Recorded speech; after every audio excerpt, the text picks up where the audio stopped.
I love the new bikes because you can just go riding, you know, but I love this old stuff because it's classic. So you have a classic bike that people can see and they go, wow, that's a cool Norton. What year is it? And when I say a 74, they can't believe it. And yet it's today's technology. Thanks to this shop in Colorado, this guy has built a bike that I can actually go riding. And it doesn't break down. I mean, you know, parts aren't falling off. And with many British bikes, that's kind of the way it was. You took a lot of tools with you, and this doesn't have a toolkit on it.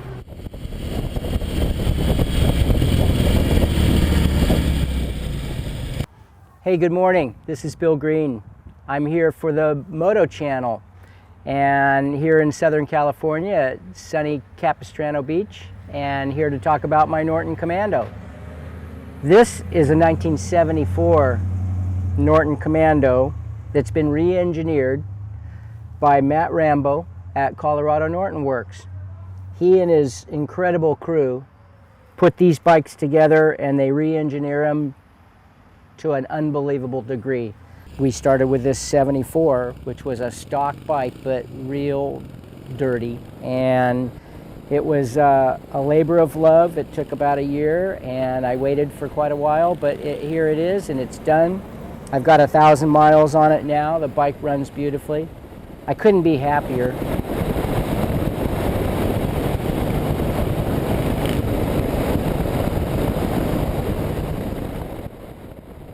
So originally these bikes had disc brakes, but they were Lockheed.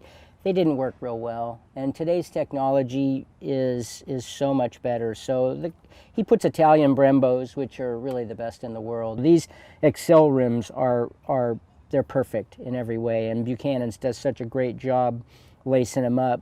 So the bike actually stops, and it's developed some good horsepower because he's got this engine built really, really well and re-engineered. The oil passages have been closed off and re-drilled and made so that they work much more efficiently. The bottom end has a breather in it that it doesn't wet sump anymore. The bike breathes phenomenally better from his engineers working on these things. The head is made in Australia, and it's a cast head, but it's today's casting techniques. So it's unlike the ones of the 70s. There's no porosity. They're 10% lighter. They've got CNC milling in there to where the identical volumes. So it's basically a blueprinted motor. You know, super blend bearings. It doesn't develop any pressure, so it doesn't leak a bunch of oil. The bike's phenomenal. It has key and flat side carburetors, which are just fantastic. The head steady has been completely re-engineered by Colorado Norton Works, and it works so much more efficiently than the old ones. The triple trees are milled out to where the hydraulic lines actually run the fluid through the triple tree. Very, very clean. I mean, it's just incredible the detail that this guy does, and that's why I chose him, because I can't build a bike like this. You know, billet aluminum headlight ears. It has electronic instruments. There's no more Smiths where you're really guessing if you're going this speed or not, or they're flip-flopping back and forth. No, these things actually work. The intake manifolds, that took hours and hours on a CNC machine with 12 different toolings just to make those intake manifolds.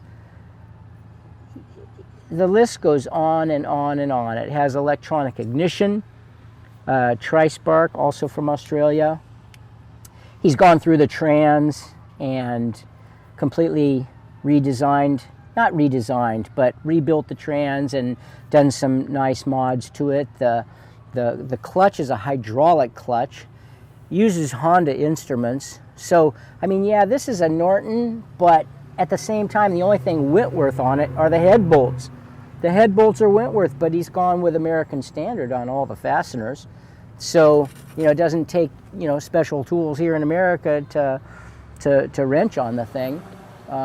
He's teamed up with Corbin to make the seats, which is, you know, the neat thing about this is build 101 from Colorado Norton Works, and the neat thing is he takes your order and he lets you order anything you want, anything that you want to do. Because I'm a short guy with a small inseam, I lowered it 1 inch.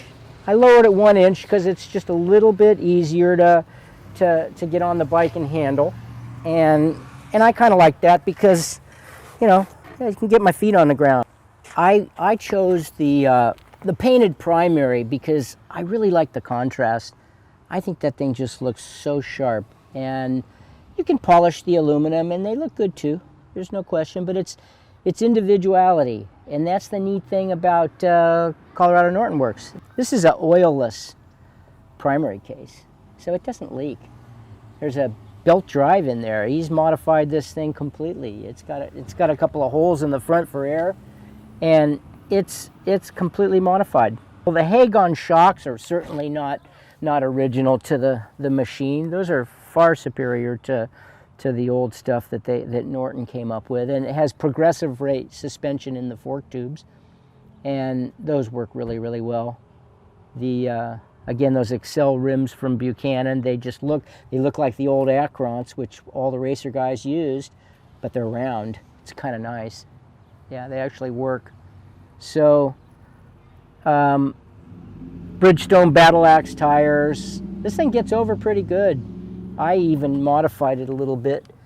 I ground off the mount for the side stand spring because it stuck down about 1 inch, and I found more cornering clearance on the right than on the left, and I do like to get over a little bit, so I ground that thing off and modified it a little bit. It's really fun on the twisties. I love passing the Harleys. Not that I don't like Harleys. I own one. I've had 6 of them, but I love them. But it's just fun to get on a bike like this that actually handles, and they're so smooth. Nortons are just classic bikes. You start them up and at idle, the front end bounces like crazy, and it's just, you know, it just lets you know it's this parallel twin that's just come alive and, you know, really going. But boy, you bring it up to 3,500 RPMs and it's just so smooth. It's just amazing.